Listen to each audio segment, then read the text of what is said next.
Super Bowl Boulevard up and running. So Super Bowl week is now in full effect with everything going on. You can almost forget the big games just a few days away. Earlier this week, I caught up with two-time Super Bowl winning coach Jimmy Johnson, who's now a Fox analyst, talk about the big game and how he would have handled Richard Sherman. Jimmy, when you look at this situation right now, you got a team with no experience, a team with a couple of guys who are experienced. You went in as a team that didn't have much experience. You beat a team that had been there. Right. Does experience really factor into this game? I think even less now than what back when we went to the Super Bowl. I think when you look at these teams, you know, with the visibility of the sport, with all the different networks that we have now, with all the different, you know, cable channels and all the demands on these players' time and the coaches' time, you know, they're accustomed to it. They're accustomed to this type of atmosphere.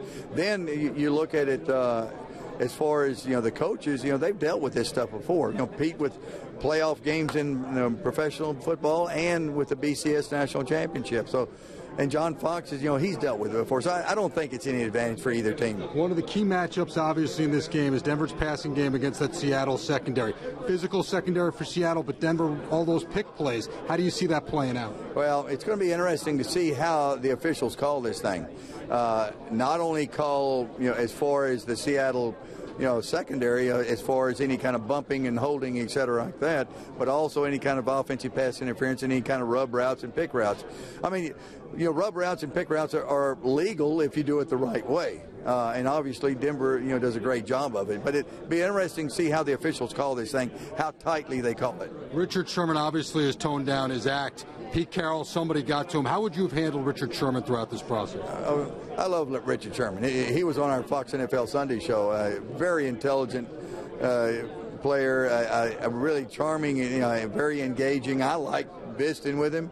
It was the emotion of the moment.